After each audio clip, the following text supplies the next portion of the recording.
first started the gym, what was in your head when you first started the gym? Well, there's a bit of a backstory to it. I've been here for almost 12 years, so I didn't start the gym. Previous owner started it, and I started about a year after he started it, and then it was purchased by somebody else who had trouble keeping it in business, and right about a week or so before they were getting ready to lock the doors, me and 4 other people decided to purchase the gym. So for me, it was like home. There was no question in my mind. I had wanted to buy the gym long before the other guy bought it. I just wasn't ready. I didn't have the money, or at least I didn't think I was ready. And at this point, there wasn't a choice. You know what I mean? It was the gym goes out of business or I buy it. So. Okay. So can you describe to me what do you offer here as far as training goes?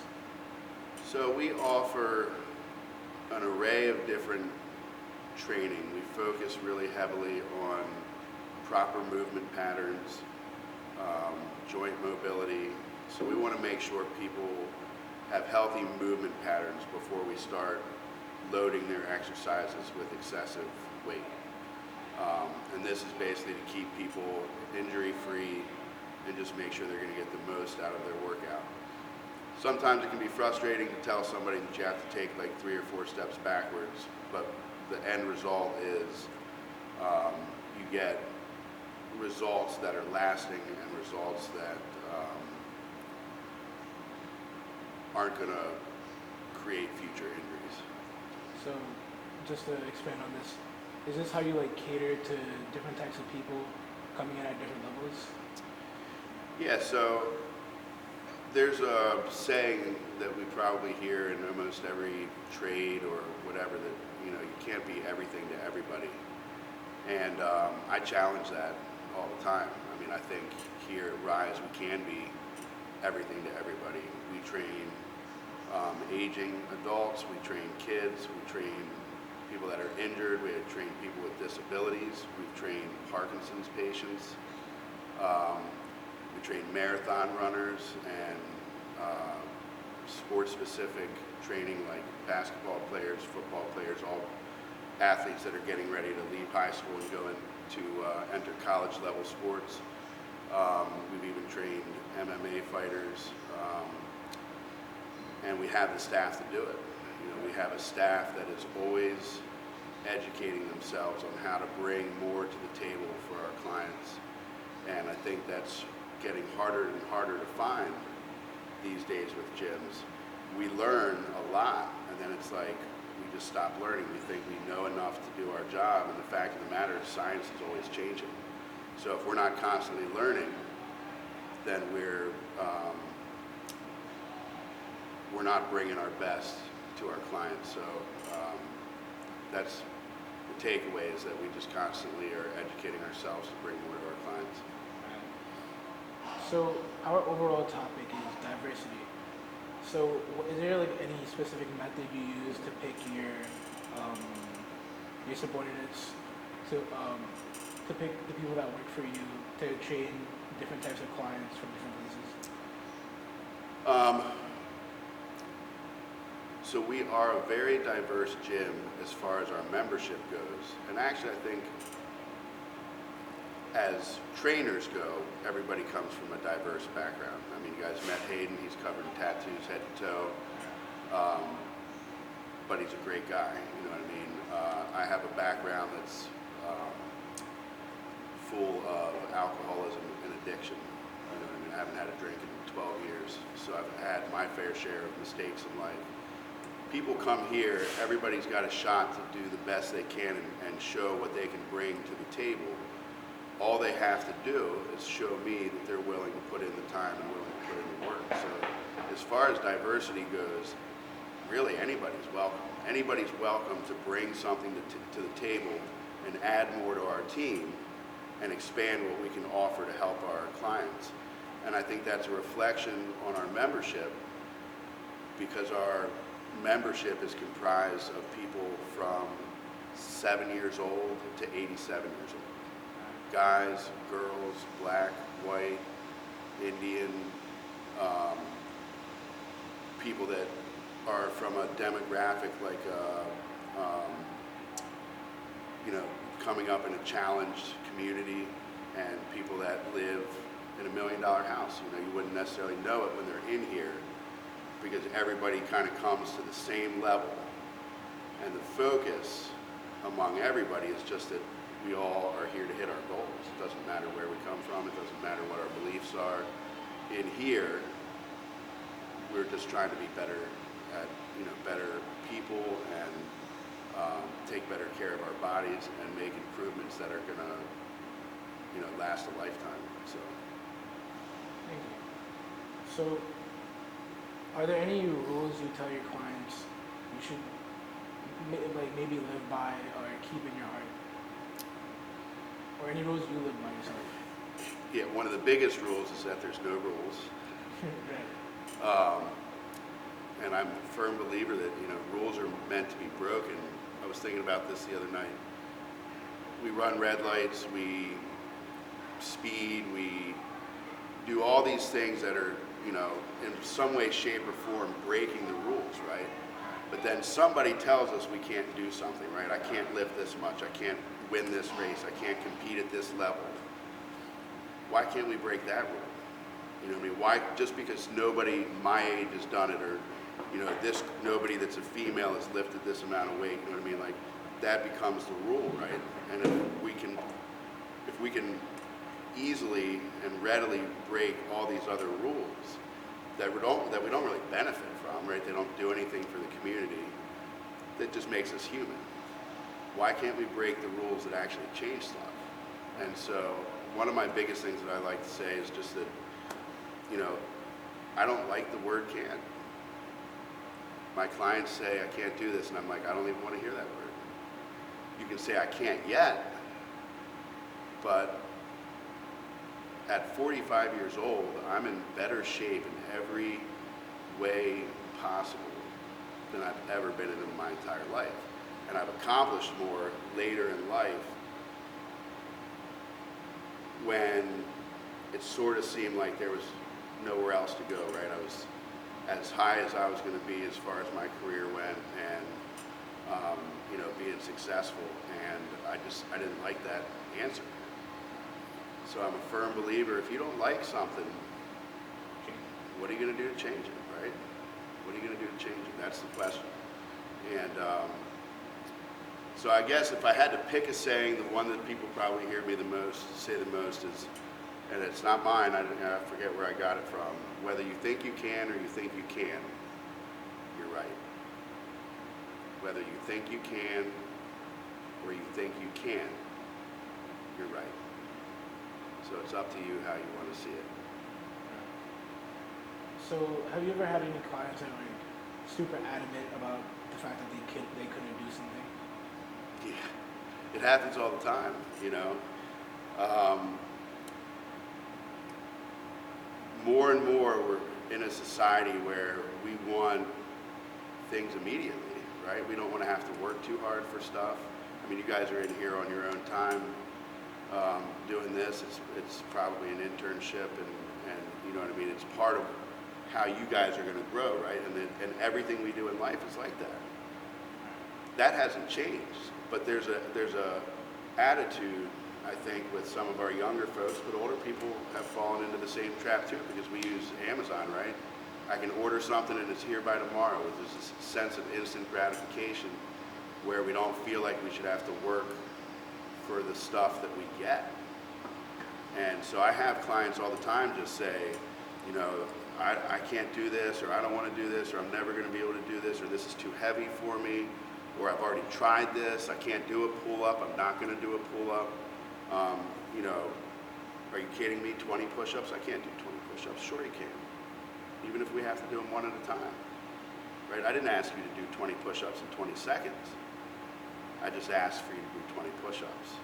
And if wherever we start, that's it. That's where we start. You know what I mean?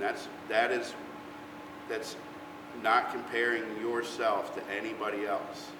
It's just comparing yourself to where you were yesterday and then tomorrow where you were the day before, and that all we need is to just improve things a little bit each day. Or even sometimes the biggest improvement is just not going backwards, right? That's still a good day, right? To not move backwards. And so yeah, I fight clients all the time, and they've learned, and I don't like to use the word fight, but basically they complain to me, and a lot of times I just don't even hear it. And they've gotten to the point where they realize they're just saying it to hear themselves talk, but I'm not going to acknowledge it unless they make a really big deal out of it. And we're not talking about like safety concerns. Obviously, if there's a safety concern, like my knee hurts, or when I lift this amount of weight, I feel it in my lower back, we're going to address that. We're going to take the proper protocols to address stuff like that. But when somebody is just feeling like they can't do something, that's not going to stop us from trying. So can you tell me a bit more about your initiatives as far as like where you're taking the gym in the future? Yeah, so we're currently working with a couple guys who are going to bring some pro bono work into the gym so that some underprivileged kids can come in here and learn how to box. And the only prerequisite really is that they have to be serious. They have to really want to learn. It's not going to be a thing where they can just come in here and kind of loaf off. Because we want to show them that their hard work can pay off, and that people are still going to give them an opportunity to do something, to learn a skill or a trade, or just a hobby, a way to let off steam. So there's stuff like that I want to do, and that's just a small snippet. I mean, we can talk about kids with diabetes, we can talk about just people's nutrition, adults. I want to have an impact on this community within this gym, but the broader community of Annapolis, about helping people see how they can change. That change is difficult, but that if we don't try to do it all at once, then we don't find ourselves throwing up our arms and giving up just because we have a bad day.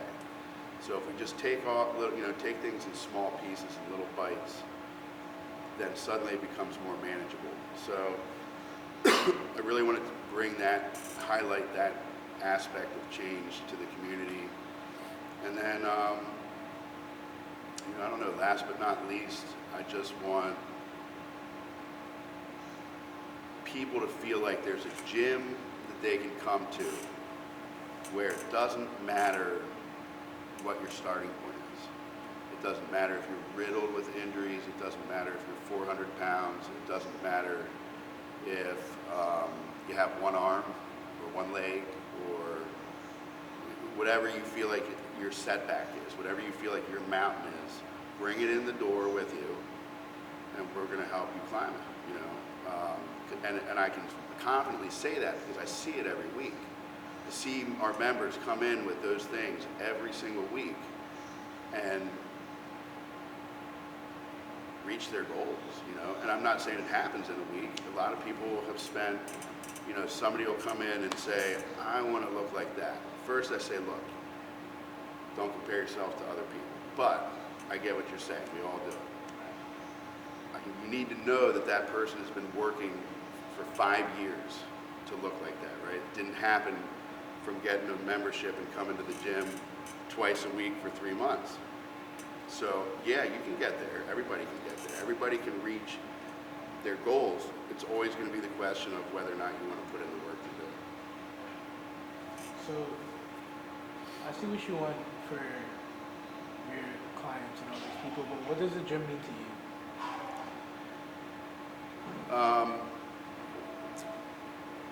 To me, the gym is about service.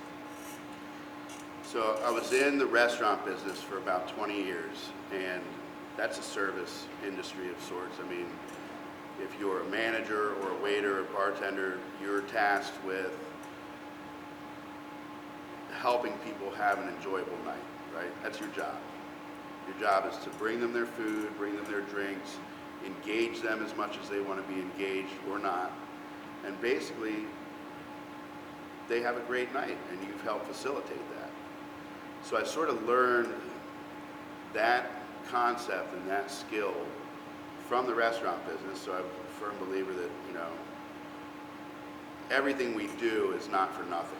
We can always take something away from previous careers, previous jobs, previous experiences, and apply them to something new. I knew nothing about the fitness industry. I knew that I was 50 pounds overweight, and I knew that I had to change. I couldn't tie my shoes without getting out of breath. And one day I decided that I was done with the restaurant business. It wasn't healthy for me anymore. But I sat there and I said, what else am I going to do? What am I going to do that I can enjoy, that's going to make money, and that's going to allow me to feel like I'm giving back something to the community, allowing me to share something that I know with other people to help them improve their life as well. And I was standing in the gym working out, and I was looking around, and I just said,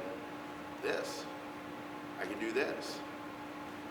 And so that's when I decided to become a personal trainer, and it wasn't long after being a personal trainer that I started becoming pretty successful. God's grace, and maybe because of my ability to just relate to people. But it wasn't long before I decided, I want to do this. This is what I want to do. Eventually I want to buy this gym, not any other gym, this gym. I knew I wanted to buy this gym 7 or 8 years ago. The opportunity just wasn't the right timing, or maybe my outlook at the time was not right. But that to me, this gym means everything. It's not just a career. This is a way for me to use my personality and my skills to help people make their lives better. Even if it's just, for some people it's just coming in here and creating a habit and staying healthy. For some people we're talking about life-changing events, right? They have not been in a gym for 20 years. They are grossly overweight. Their doctors are telling them, you are not going to live a long life if you don't make a change. Or you're not going to be mobile. You're going to have trouble getting in and out of bed. That's scary, right? That's real shit. Sorry. So to change somebody's trajectory, in 12 months or 18 months, to say, I live a different life, and I can get on the floor and play with my grandkids, and I can get in and out of my car just fine, and up and down the stairs just fine, and I don't need to take diabetes medication anymore, That's to me, that's what all this is about. Don't get me wrong, I love training high-level athletes. It's fun. Most of the time if they're in really good shape, you just kind of sit there and give them the workout, and they just bang it out. They're naturally, inspired. But that's not where I don't think that's where I get most of my joy from. I think most of my joy comes from the hard cases. The ones that you think may or may not make it. And when they finally reach a point where you can safely say, we're in the clear, and this is now the way that you live your life, I don't think you can ask for a better feeling than that. So, it's probably the last question. What was probably the lowest point you had in the gym? How did you overcome it? The lowest point I think that this gym has ever seen was certainly the shutdown. Fortunately, I was not the owner of the gym at that time. The previous owner, the original owner, did such a commendable job at maintaining this gym for that 18-month duration. We supported him. We did the best we could to try to help bring revenue in. But you had some of these big gyms in town that were billing people. Every month they were closed. They were just billing people. we stopped billing people immediately. I mean, the day the shutdown happened, he went into the computer system and froze everybody's membership fees. And some people said, you know what, keep charging me. You're a small business, and we want you to stay in business, so go ahead and just run my card every month. But a lot of people, you know, they couldn't afford it. And they said, we appreciate that you aren't billing me for a gym membership that who knows when we're going to be able to use again. And so I'd say that was the toughest thing. It's not that I personally had to endure, but the gym as a whole had to endure. For me personally, just the purchase of it. I mean, we had a membership base that was used to seeing things a certain way, and they were starting to feel really let down. So when I bought the gym with my partners, we all were on the same page that we had to make sure that we got everything that we said we were going to do done in a timely manner. The paint, new bags, new flooring, new equipment, new updated stuff in the bathroom. Like, if we said we were going to do something by a certain date, we had to be accountable for that, because everybody was used to just seeing, you know, just hearing a bunch of talk with things that were going to get done. And I'm not blaming the previous owner for that. It's hard to keep up with. This gym is hard to keep up with. Stuff's breaking all the time. But if you don't keep up with it, people get pissed off. So that was, for me, that was the hardest part, was navigating buying a new business and then making sure that we brought our best game, so that people were like, okay, the gym that we came to love and know is back, and it's on track, and it's going to be awesome again. And so far, that's exactly how it's been. I mean, I'm really blessed to have gotten through the first 6 months of owning this gym with a good group of people who share the same beliefs that I do and really support me, so that we can bring the best experience to our members that they've, like I said, that they've been used to for over a decade now. I hated to see them disappointed for an 18-month stretch, but at least it was only 18 months. And you know, I thank the ones that held out and gave us a shot to turn it around.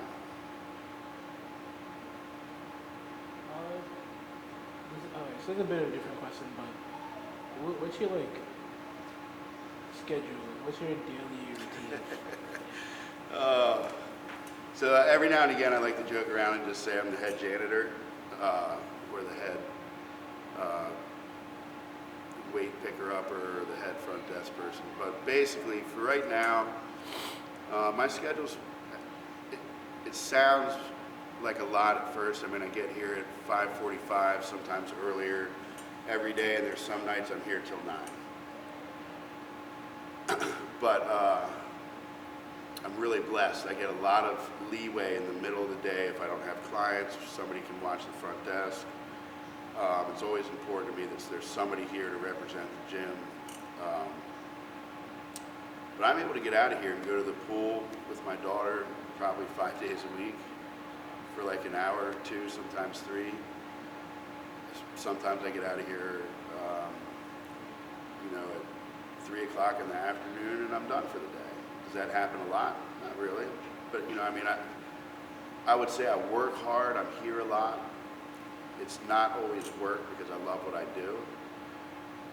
It's not always work because she's here a lot with me. So, you know what I mean? It's not like I miss her. It's not like rarely do I come home at the end of the day and walk through the front door to greet her. Normally she's riding home with me, you know? So, and that's a little bit different when school's in session, but yeah, I mean, it's a busy schedule, and it's not always going to be like that. It's like that because we're still in sort of our infancy. Eventually, there will be somebody who's at the front desk all the time, and I don't have to double as a front desk person, and I don't have to double as a trainer, and I don't have to double as this and that. I can literally just be a manager and an owner of the gym and keep a couple clients that I, you know, think really dearly of, and I heard somebody say the other day, like, talking about trainers, they said, we all have those clients that even if we won the lottery, we would probably train them for free. And it's funny because I've thought about that. I've thought about like, what would happen if I didn't need to train some of these clients? Like, not necessarily that I won the lottery, but just that I didn't, for financial reasons, I didn't need it. I train them for free. They're awesome. I love helping them, and I love watching them reach their goals. So for me, a lot of times this doesn't feel like work. Some of it is, some of it does feel like work. Hammering these holes into the ground with a concrete drill and like getting stuff ready, and we're getting ready to redo the flooring in here, and we'll probably do it ourselves. Like, that's going to be work. That's going to be a long week. But overall, I'd say my schedule is no worse or better than anybody else's. So how do you maintain yourself while doing all this work? I don't always. So over COVID, and also like when my daughter was born, for like maybe 2 or 3 years, I was eating a lot of chicken nuggets and macaroni and cheese and all the stuff that they don't finish. And I was like, I turned around one day and I was like, man, how did you put 20 pounds back on? And so real quickly I had to identify that, and I started working out more and just watching what I ate. And I think all of us sort of go through cycles of that as we are on this journey, and we learn more about nutrition, and we learn more about health and fitness and just wellness overall. How do we handle stress, right? It's not just can you get in 6 workouts in a week, right? If you can get in 6 workouts a week, that's great. But if you don't know how to manage your stress is going to kill the results of those 6 workouts anyway. You literally will have done them almost for nothing. If you're not getting good sleep, so I've learned a lot about all this stuff. It's not like I just came up with it on my own, obviously. I follow other people's research, and like I said, we're constantly getting certifications. And so I try to make sure I work out, and I try to get it done early. Because the longer I put off a workout, the farther into the day that we get, the more likely it is to not happen, because more stuff just starts happening. I try to eat well. I try to manage my stress as best as I can, and when I don't always live up to that, I just let it go. I rarely hold grudges. I don't harp on things. I don't let things bother me, because really all that does is just like stir things up. It's much easier to have your convictions, but be able to just let certain things go, right? And just pick your battles. I try to get a good night's sleep, and I try to make sure I have time for my family, and I try to make sure I have time for my hobbies. And, I'd say probably 1 out of every 5 weeks I might get that like perfectly right. And the other, I'm just happy to get as much of that as I can. So. Anything else you would like to add? Just that if anybody's looking for a gym, whether it's this gym or it ends up being another gym, and maybe they're apprehensive about their goals, whether it's I'm really fit and I want to take it to another level, or I haven't been in a gym in 10 years and I really need to lose weight. I mean, whatever your goal is, whatever your apprehension is, just to find a way to get over it. Because you don't want to be 5 years down the road saying, what if I had gotten this gym membership and made some of these changes? I'd be so much farther along, but now I haven't even started yet. And so you find yourself saying the same thing 5 years later. And so better to avoid that and just get started, It doesn't matter what it is, at least in this gym and probably a lot of other gyms, but definitely in this gym.